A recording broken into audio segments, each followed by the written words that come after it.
Hi there. We're very excited to have MLB Advanced Media back as a sponsor, and I'm here today to introduce their panel on putting the D in data. With us is Bob Bowman, President and CEO. So if you'd join me in welcoming him, thank you very much.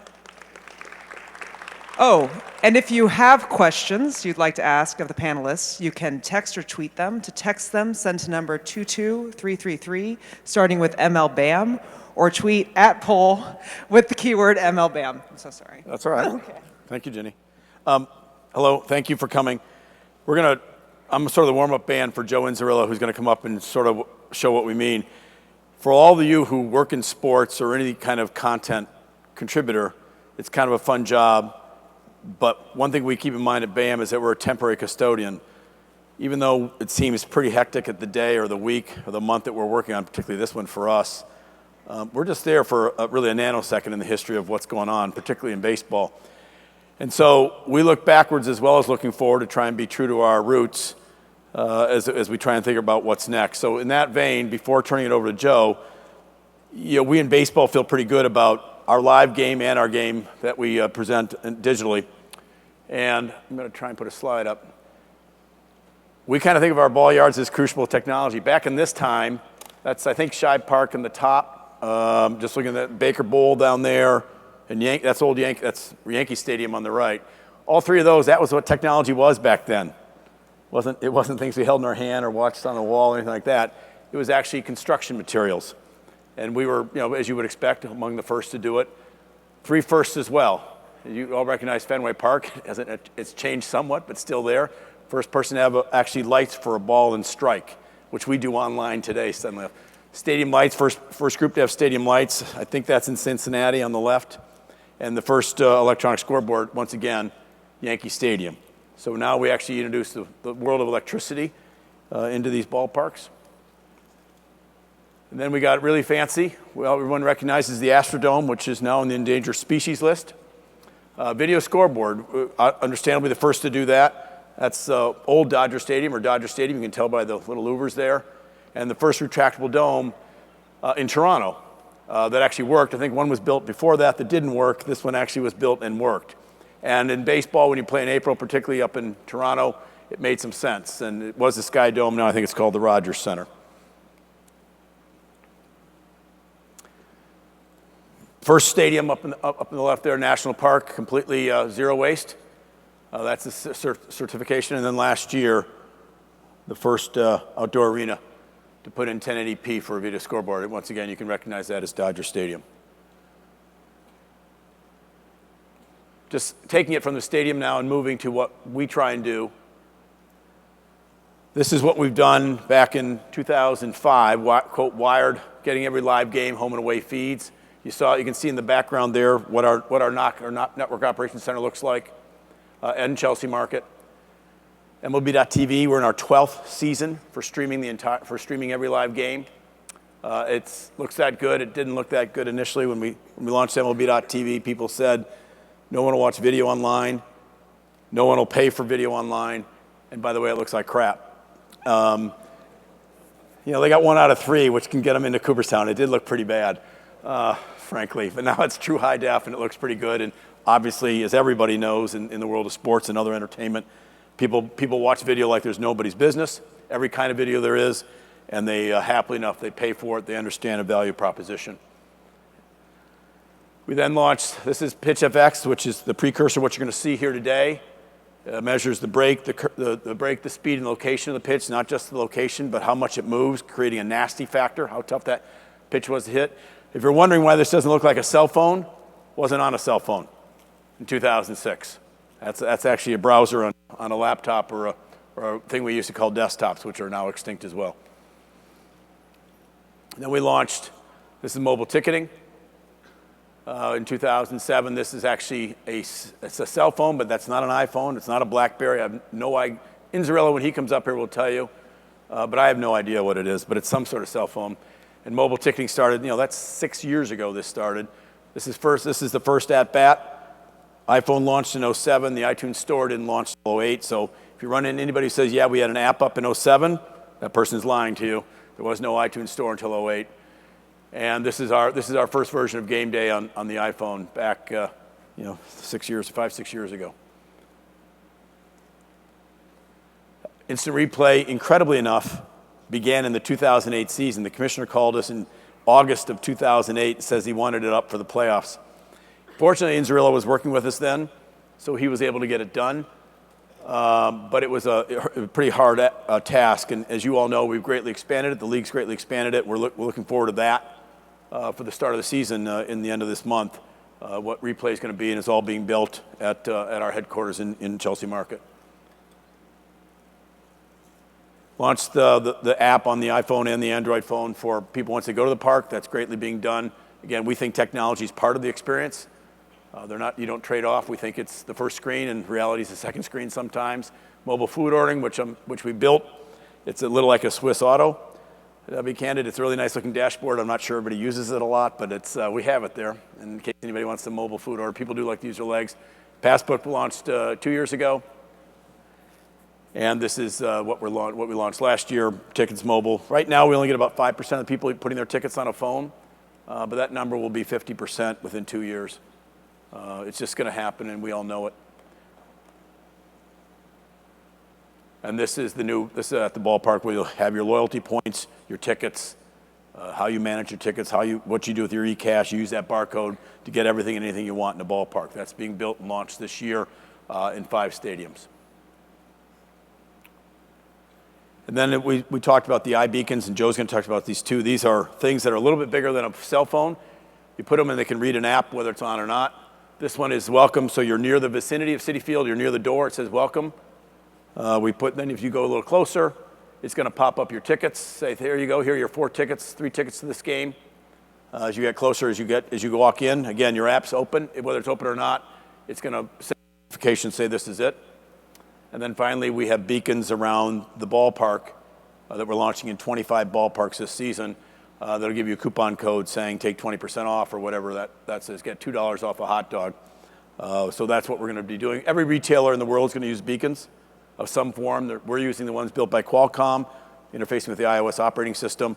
There are different ways to do this, but every retailer in the world is going to be using beacons. It's an absolute great way to talk and notify people who have come to your real estate. And that's what it looks like. As you can see, because we're so deft, we made it gray to blend in nicely with the gray pole. This is like the old Model T. It comes in 2 colors, gray and gray. And so we went with the gray. But I guess they can be painted. I guess we didn't paint that one, but that's something that'll give us BAM something to do next year.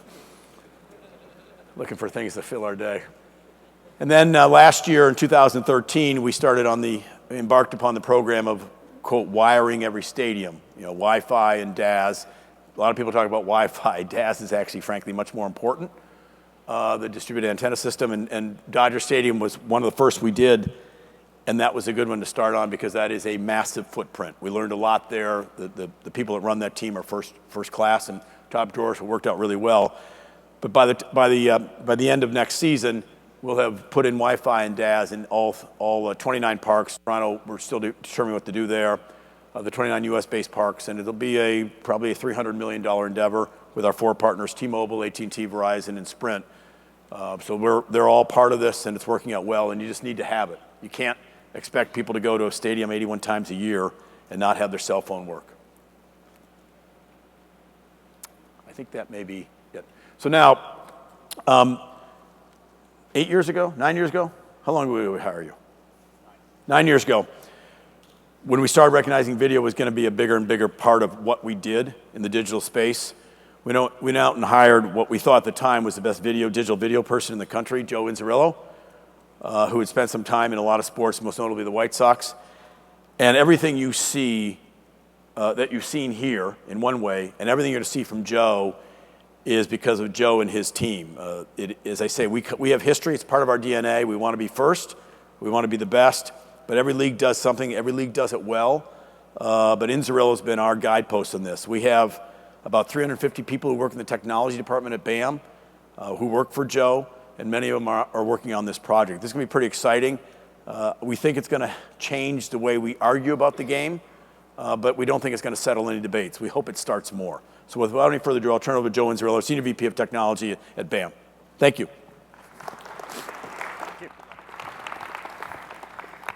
So, as Bob said, we're going to hit a couple of things that he talked about, but give you a little bit more detail with it and try to give you a tour of kind of what we're talking about. So if we can go ahead and roll the video. The first thing is really talking about what technology we're putting in the ballparks. And so as Bob mentioned, it's DAS Wi-Fi. Kind of, I feel like it's the circulatory system of the ballpark. And so you need to have really good connectivity. And so we'll take a look here at a typical ballpark using the US Cellular as an example here. And remember, we're doing this in all 30 ballparks to some extent, as Bob said. And so we're putting in 15 DAS sectors. You guys probably don't know what that means, but it's a lot of connectivity. It's the equivalent of about 12 city blocks worth of cell phone power just for a ballpark. As we mentioned, we have all the carriers. Just to do this is about 10 miles worth of cabling that has to go into a ballpark, plus all the actual infrastructure, including around 600 Wi-Fi access points. And as Bob mentioned, the endeavor's going to be around $300 million to get done. But you can't do cool stuff in the ballpark if you don't have the right infrastructure. And so this is the cornerstone of where we're going to start adding. And we'll see some of that right now. You know, digital ticketing is really interesting. A lot of us who fly a lot can't even imagine what it's like to not be able to get a boarding pass on your phone. But as Bob said, we're still only 5% in digital ticketing, generally in sports and in baseball specifically. And so to enable digital ticketing, it's got to be pervasive. And so it's a matter of putting the scanners and the entry points not just in one location where it's one fast lane like when they started to launch it on the airlines, but everywhere. So we can push people so we get to that 50% number. It's got to be smooth, fast, and we believe we'll actually be able to make the experience even faster than what it currently is to get into a ballpark. Additionally, we're talking about BTLE, or proximity beacons, that we can see here. And so putting a pervasive number of those all over the place is really important to get the right coverage and get the right fan experience. And so we're rolling out thousands of them across the league, 30 just for gate entry at a typical ballpark. And as Bob said, this facilitates things like automated check-in and various things like that. But I think that really what we're here to talk about is some of the things that we think is the coolest part if you're a baseball fan of working for a technology company like MLBAM. And so we can go ahead and transition to that. 7 years ago, as you saw, we launched Pitch Effects, not only on MLB.com, but at this point it's on 98% of RSN broadcasts or television broadcasts. But what we're talking about today is player tracking. And so to give you a little idea of how it works, what we're looking at right there is a typical camera array that's actually made up of a number of different cameras depending on the geometry of the ballpark, sometimes 3, sometimes 6. And it's got a twin on the other side that we call eyes. Essentially what this is doing is taking a panorama and stitching it together in real time from 2 different perspectives, just like the human eyes. And so if you scaled up the human vision plane, put your arms out like this, that's about how big they have to be in order to get every player on the field at every given time, 15 meters apart or so. And so what you see is actually the 2 images are going to come together, and you can see the difference in the viewpoints is actually what calculates where the players are and what they're doing. So this gives you player tracking, or all the players, runners, everybody that's on the field at any given point in time, and also helps with balls that are like grounders and things like that. But we also implement radar tracking of the ball. And so we're going to launch in 3 ballparks this year, rolling out to all 30 next year. The really interesting part about this is it really gives you a lot of different data points to federate in real time. But that data is only as good as the actual accuracy behind it. And so rather than just sort of put something out and take the risk that we might not have accurate data or the data may be a little rough around the edges, we decided to measure a couple of more times before we started cutting. And so to that end, we contracted with NYU Polytechnic, and we're going to hear a little bit from Dr. Claudio Silva, who's actually going to let you know what he did to help us analyze the data and what the accuracy looks like. So we can go ahead and take a look at that. Was to ensure that the actual data that we receive reflects actual gameplay, and this was probably the kind of like the biggest challenge. And in the end, we had to actually design a whole validation scheme where we recorded our own video and design algorithms that would independently generate some of the metrics to be compared to the data that we were getting out of the vendors. It's really very complex algorithms that are going into making this thing work, into the validation process, and actually eventually into all the analysis that people are going to be doing on the metrics. One of the goals of what we wanted to achieve was to virtually recreate the game using the the geometric data, right? And this actually turns out not to be straightforward. We could actually take the 3D data and match it to a verbal description of the game. This was a very exciting finding for us. So you can imagine that it's kind of like a two-way street, right? So you can use then experts' opinions to then generate information. So you can even imagine like other forms of storytelling about a season of a team. This was a completely new data stream. To be one of the first few people to have the luxury of looking at the new data stream was a true privilege. I believe that this data is so rich. There's just so much interesting things we can do with it. We're going to be able to comb through this data and find layers and layers of features that we never could see before. So that was a little bit from Claudio. One of the things I think is cool is some of the tools start to get a little bit more evolved. And so we start with the very primitive, we used to call it the Lego man sort of rendering, right, where you had the little boxes running around. And you can see the tools themselves actually evolve. And that's great, because the visualization is ultimately what we're looking for. This data is cool, and for folks like yourselves to have and to play with and to see, that's important. But ultimately, it's got to make sense to fans, players, et cetera. We kind of feel like the way that the industry has generally ran is that it kind of comes from the baseball front office. They're really like the stats hounds that really do this stuff day in, day out, and jobs are affected by it, who we trade for, how it works, et cetera. And so we really could think of no finer person to ask about what he thinks this means to the front office than Jim Duquette, who's been in baseball front office for 20-some years, done every position, including general manager. And we thought we'd hear a little bit about what Jim has to say about how he thinks this is going to change the game.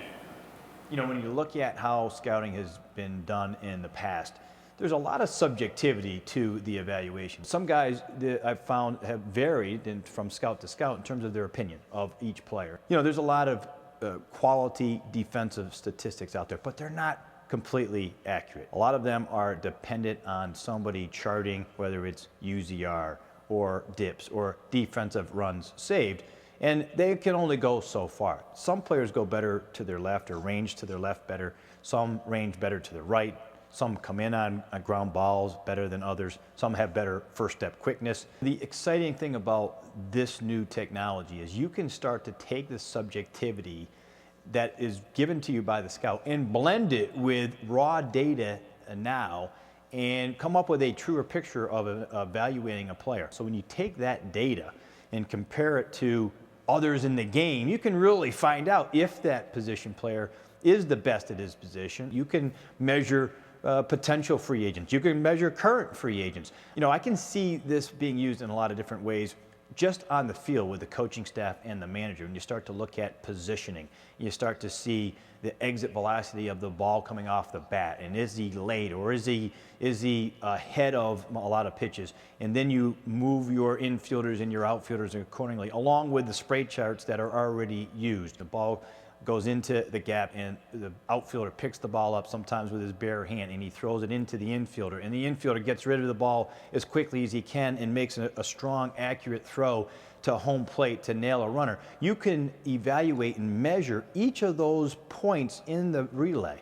There's a speed component to the game from an offensive side too. You can start to see how quickly they get down the baseline as they make contact and as they hit a ground ball or as they hit a double into the gap. If they didn't score, we always say that the game is a matter of inches. Well, if he gets thrown out or he's safe at home, you can actually go back and measure it from an evaluation tool and say, did he get a big enough lead? Was he running hard enough? Did he take the right angle? You now have the ability to measure that, which we've never been able to do. And so Jim, talks a little bit about this sort of matriculation from the front office and that data getting down into the hands of the players. And that's something we think is really important. As Bob mentioned, I was with the White Sox. I was actually the video coordinator for the White Sox for a period of time. And so the next person we're going to introduce to you is Steve Sachs, who most of you probably remember as a Dodger. I remember working with him when I was with the White Sox. And Steve has an unbelievable thirst for data, thirst for video. He's very, very tenacious about trying to prepare himself for the field. And so we talked to him a little bit and asked him what he thought this was going to mean to the players. So players today have really been able to take advantage of technology, and they've been able to see video before, during, and after the game. But this really does take it to a whole new level. They're going to be able to measure distances, they're going to be able to see it from different angles, and they're going to be able to take their knowledge of what they're doing instantaneously to a different stratosphere. This technology is outstanding for hitters, but it can also be a great help for base runners, and not only for the players, but for the coaches as well. This tool can be utilized in gauging distances where it could never been done before. You can see the base runner, as he's getting off to what he would call a normal lead, that would be about in this area here. But watch when the pitcher becomes set, he's extending that lead, and in the next clip you're going to be able to see the actual hard and fast numbers where you can take advantage of this. So here's him stretching out the lead from 7 to 8 feet, and this is generally the normal lead right here for a player that's about 6 feet tall. But watch him extend that to about 12 and then 13 feet.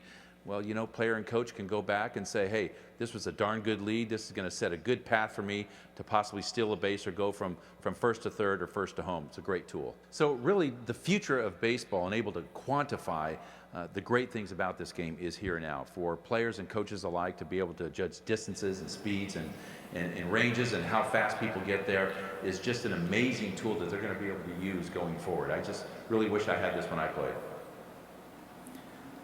So that's kind of what the experts see. But at the same time, this is also about the fans. And so we really want to see what you folks think. And so what we're going to show you now are a couple of plays that actually were captured. All the data was captured in real time. The graphics and renderings we did after the fact. But the goal of this system has always been and will be real time. So this data is being captured and we can do things with it that people have just simply never seen before. But judge for yourselves. And so let's go ahead and take a look at a play you may remember from SportsCenter probably, or MLB Network highlights from last year. Fly ball, shallow left center. Hayward coming, dives to catch it. Yes! What a grab by Hayward to end the game. Holy smokes! I love Kimball's reaction. It's good. So now we're going to pause it right here. So you saw it, that's the way it played for real. Now we're going to break it down and actually show you the data that we captured off of this. So, you know, Justin Turner, you know, batted ball speed's pretty high. It's launched in the air. It's got a pretty good distance and a reasonable hang time. But let's see what happens when we actually juxtapose this with the fielders. And so we'll go a little bit further in this clip. And you'll see right off the bat, because the radar is able to see the ball so well, we can actually predict roughly where the ball is going to land. It's obviously not the final point due to wind and things like that, but it's amazingly accurate. And so now when we take a look at Jason Hayward, let's just take a look at some of his stats. His first step, 0.02 seconds, he's reacting to that ball. His direct path to the ball versus the actual path to the ball. So, you know, this is relatively straightforward to calculate because he's making a catch, so it's a single action. He's got to get from point A to point B as fast as he can and make that play, 97%. One of the things that's not on this screen right here, that's a stat that's not shown, is his first step is 6 degrees off of the perfect line to that ball. And he did it in 0.02 seconds. It's incredible jump, accuracy, etc. And also, he accelerates to a top speed, like his acceleration is at 15.1 feet per second. And so he's getting there quick. So we're going to continue on. Impressive thing just watching him hit. As we watch Fielder 1-0. And he goes the opposite field for a base hit. Infante being waved around. Here comes Young's throw the play. It's in time. And Infante's out. Eric Young Jr. with a good throw. All right, so we took a look at this play first. Now we're going to do the same thing. We're going to break it down. And so as you see right here, we'll just hold here for a second. Matt Harvey's throwing heat. That ball is 97 miles an hour, an effective velocity a little bit higher than that. The thing that I think is incredible, 2 stats on there, are 2,264 RPMs. That ball is hauling. I mean, we were joking earlier, that's when you shift your car, is when you get to those kind of rotations. The thing that's cool about the radar solution is that's an observed stat. So a lot of the stuff we've seen in the past is actually implied, where we're calculating rotations. This is actually observed by the radar in real time. And the other stat that blows my mind, seems like a miracle of physics, but it's true. He's 6.4 inches extension in front of the rubber, which is crazy because he's only 6'4". So he's really, really commanding getting on top of that. When you look at Prince Fielder, it's really interesting as well. he's not only stopping the ball, he's reversing it and adding a little bit of velocity back out. So it's a hard hit, which is even more incredible given the fact it's going down into the ground. And so he's not even getting the full arc on it. So we'll take a look a little bit further here.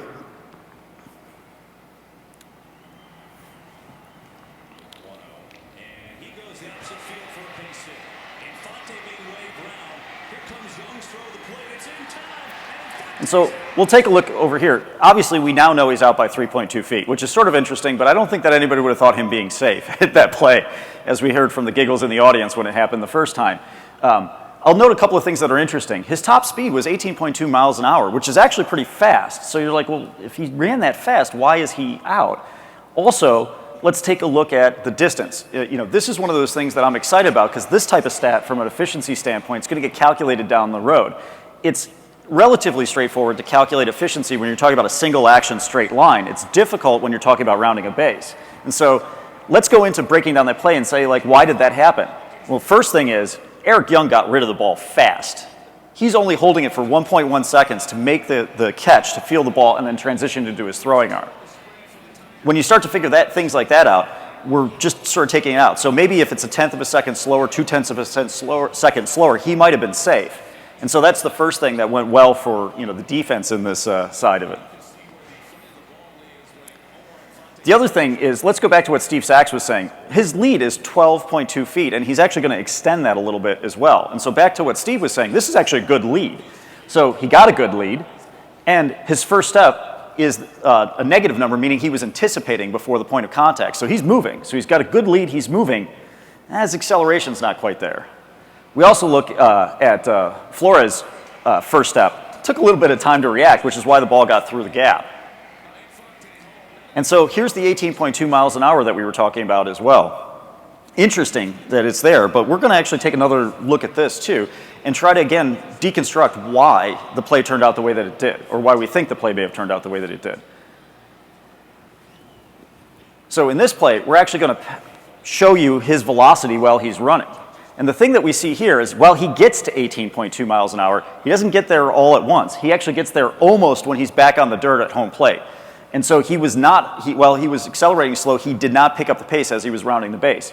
And so the question is, if he would have gotten to that acceleration curve faster, would he have been safe? If we get into the situation where the fielder would have been not 1.1 seconds, but 1.3, would he have been safe? If the reaction of the third baseman would have been just a little bit faster than half a second, would that ball have gotten knocked down in the infield? Probably wouldn't have even run, possibly even a double play. So this is just a couple of plays that we wanted to show you. And the question is, well, how is this going to change the game? That's what we always answer. As Bob said, we're just custodians, so it's always, what's this going to do? I just spent, 4 minutes, 5 minutes, breaking down 2 plays. One of which was interesting, but not even as interesting as it was once we started to break it down. And so, as people have been talking about all the time, mentioned in some of the previous panels, it's about putting the puzzle pieces together. So we've had pieces of information for baseball, but really the holy grail has always been this finding of the defensive side and the runners and things like that in an empirical basis that we can see.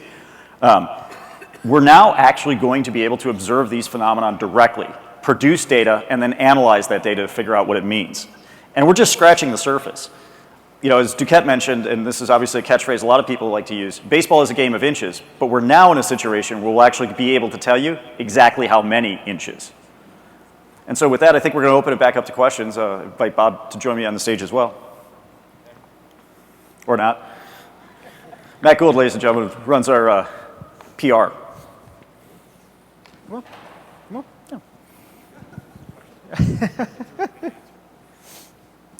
Yeah. Just to remind you guys, text MLBAM to 22333 or @poll MLBAM via Twitter. First question, will this technology be used to provide near-perfect, realistic video game engines? Well, what I would say is that we clearly know that there's a lot of really interesting uses for this. If you look at what's happened with pitching data and stats in general, they've matriculated into simulations like video games. And so I would totally imagine that the data, or more importantly, the derivative data from that, is going to get itself into video game engines to make them even more realistic than they already are. You know, as we mentioned before when we were showing the play at the plate with Infante, he was out by a distance, but we also should point out that right now we're still measuring center of mass as opposed to all of the extremities. And so as the technology evolves and we start to get even better fidelity about body position, I think you're going to see even more of that get into video games, much like they do motion capture now, but imagine being able to do that in a real-world scenario on the field of play. Nice answer. Thanks. I was going to say the same thing. Took the words right out of my mouth. Next question. Is this technology being implemented for front offices or for fans?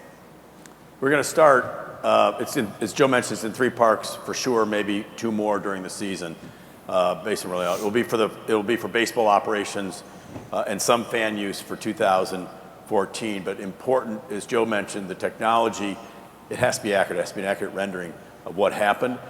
And the people who are the best at sort of measuring that, aside from Joe and his team, are general managers and the baseball ops people at each club and at Central Baseball. So they're going to really go through it very carefully this year. Some of it will be made public to our fans, of course, but the goal over time, and hopefully certainly during this baseball season, is to make these plays available in real time and start the debates. But we have to make sure baseball operations sees it and that they agree that these are accurate renderings. But this year, fans will be able to see these data and these videos. Next question. How does the system uniquely identify players who cross in front of each other within the field of view? It's a great question. So the technical term that we call that is an occlusion, where 2 players sort of get on top of each other and you can't really see what's going on. There's a bunch of different factors that go into it, but one of the cool things about the technology that we use is this parallel vision, stereoscopic vision side of it. And so when you can see depth, the computer actually sees essentially 2 figures running on top of a plane. And so we clearly know that this guy's here versus that guy's there, as opposed to models that, for example, use machine vision to just calculate a 3D or a 2D view and another 2D view and then correlate, which makes occlusions much harder to define. In this, we're actually able to see 2 discrete things going into the same blob. And then there's physics models that actually figure out, like, this guy probably didn't bump off of each other and go the other direction. Most of the time, they're going to collide or go off in a predictable vector. And then the operator in real time, if the computer guesses wrong, can sort of say, no, when the guy came out of this occlusion, he was actually this player versus that player, and it'll actually backdate all the data. So it'll actually understand how the play developed, and we can help train the computer in an expert model system to make it increasingly accurate.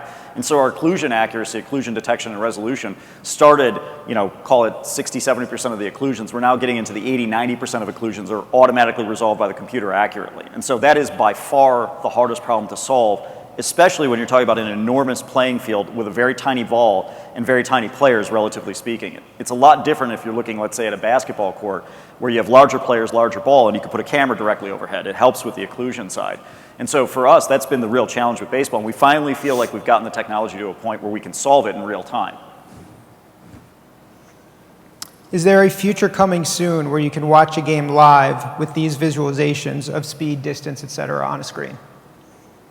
That's the plan. I mean, that we assume, you know, PitchFX data is now being used by what percent of games? 98%. Yeah, 98%. And every RSN and national partner does it differently, but they all have the data. So our hope and prayer is that in some fashion and way that they brought TV, no matter what device you happen to be watching the game on, you should be able to see these data in real time. That's the goal. How is player location tracked?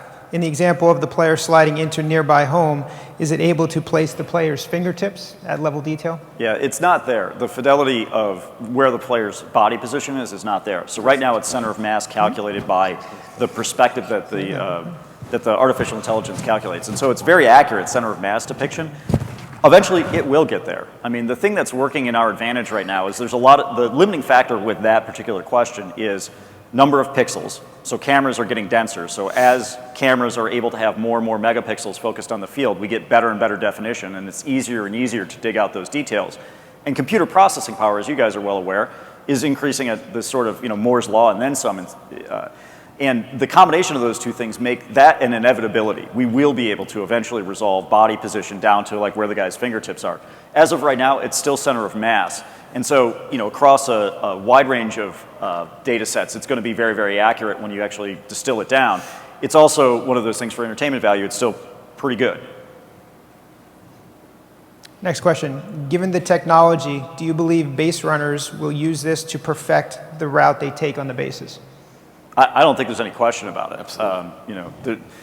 Anytime that there's a possibility of a competitive advantage within the bounds of the rules, all teams are going to figure out ways to utilize that to make the team better. I mean, when I was a video coordinator and we were doing stats analysis, that's what we did. Whatever we had, we were going to use. And so I absolutely think that it's going to be this arms acceleration of people doing analysis and saying this is the best way to run bases, and fielders saying that based upon the way that people are running bases, this is the way that we should actually counter that, or this is where the positioning should go, or this is the way that we should do things. And so I don't think there's any question that this is going to enhance the game by taking it up another level of play, just like pitch effects did with the pitching Just side. on that point, going back to the ground ball went through where Infante was out by an eyelash. And Joe mentioned that he didn't hit his top speed until somewhere between third and home. That's not surprising, because the faster you're going between second and third means you got to take a wider turn, and so it becomes an intersection between distance and speed. And certainly I can't do that. The guy who's on the video mentioned the word, I can't spell the word algorithm, so whatever that means. But every runner is going to use this in terms of how to run that base based on his jump at the time. But they're not going to try and hit their top speed, because it's harder to move that mass back, a 90-degree turn. So that's going to be an interesting discussion. And every runner will use it, I'm confident of this, and they'll use it differently based upon what kind of speed they can attain. Next question. Will this technology be incorporated into the in-venue app? Yeah. I mean, again, that's our goal. We have to make the experience of the ballpark. When you watch a live game, it's second to none. It's the greatest athletes playing the greatest game in a great venue. But the fact is, technology has to be with you 24/7. And so whatever we have, whatever you can see at home, you have to be able to see in the ballpark, and then some. When will this data be openly available for research media consumption? Yeah, good question. Inzi? I think that, the reality is that we want to make sure the data is right. We want to make sure it's perfect. I don't know that we've said that we're going to have all the data, none of the data, whatever. But if you look at what MLBAM has done historically on this front, we've made a lot of data available, and we've had really good collaboration with the community. I would expect that whatever policy we come up with as far as dissemination, it's going to live within the boundaries and the guidelines that we normally have done. And so it's still to be determined. We don't know what's going on. But first and foremost, we really got to concentrate on making it accurate and making it useful, and then getting it out to the folks to play with, to the extent that's possible. Okay, I think we just have a couple more. How much data is generated by the system per play? Yeah, it's incredible amounts of data. The system itself, the radar gun, or the radar pitch tracking, is actually sampling 20,000 times a second. And so we theoretically could get 20,000 data points per second just on the ball when it's in flight. The players are 30 times a second. And so you multiply that by the number of coordinates, et cetera, you guys can start to calculate it. It's a huge amount of data. Right now, it's even more data because we're keeping the original video to do enhanced tradings and things like that. And so when we see a play that doesn't resolve with the artificial intelligence either quickly or accurately, we can adjust the algorithms and then rerun the play without having to have another game played and get back to ground truth. And so it's a whole other conversation, but one of the things that Claudio and his team did for us is do a lot of ground truth experiments to really get down into proving that this was absolutely accurate. And so we're talking in the general range of it, it's probably about 7 terabytes of data and media that's generated per game, per venue. Who wouldn't know that? Sure. Is there a plan to put hardware on players in order to get data without having to rely on cameras? Yeah. I think that's cheating. As Bob mentioned earlier, we're stewards of the game. The technology exists. There's a whole bunch of stuff that we can do, but to me, it's a little bit like a glowing puck. When you fundamentally change the playing surface or change the uniform or change what the players are doing, I think that it alters the game in some way, especially in a game with a rich tradition like baseball. I feel like it's cheating. I also feel like we've gotten to the point where the technology is good enough. We don't have to do that to achieve the results that you're seeing, both in real time and both highly accurate. And so at this point in time, I would rather not instrument anybody. I would never propose to do that, because I think that we can achieve our goal by being smarter and craftier about it and still getting the same results that you would do with instrumentation without having to worry about taking a timeout to change the second baseman's battery pack. 2 more. If or how are you sharing this technology with other major sports leagues? Well, as of right now, we're not really sharing it with anybody. It's been developed specifically for baseball. What I would say is that they are different challenges, like the playing surface, the size of the ball, all that different aspects of it make the technology that we've selected and the technology we were working with a process of figuring out what's best in breed and really what's the best tool for the job. So beyond the fact of we really haven't done it, I don't necessarily know what it would even make sense to do, because everybody's game's different. Is there any way people at the ballpark will be able to see these stats and data, or only viewable on TV? Well, I mean, certainly as we're the digital arm of baseball, we want you to watch it on your phone as well. So I think it's absolutely our goal, as Bob was saying before, to try to get as much as we can into the in-venue experience, which is exactly why we sort of started this presentation with all the other infrastructure that we're putting in, like connectivity on DAS and Wi-Fi, so that you can actually get a signal to get the data in the ballpark. And so it's all part of a coordinated plan that we see as the view for the modern ballpark, the ability to have really rich data sets being created, but also consumed because the fans actually have the connectivity to do so. That's it. Great, thank you. Thank you all. Thanks very much. Appreciate it.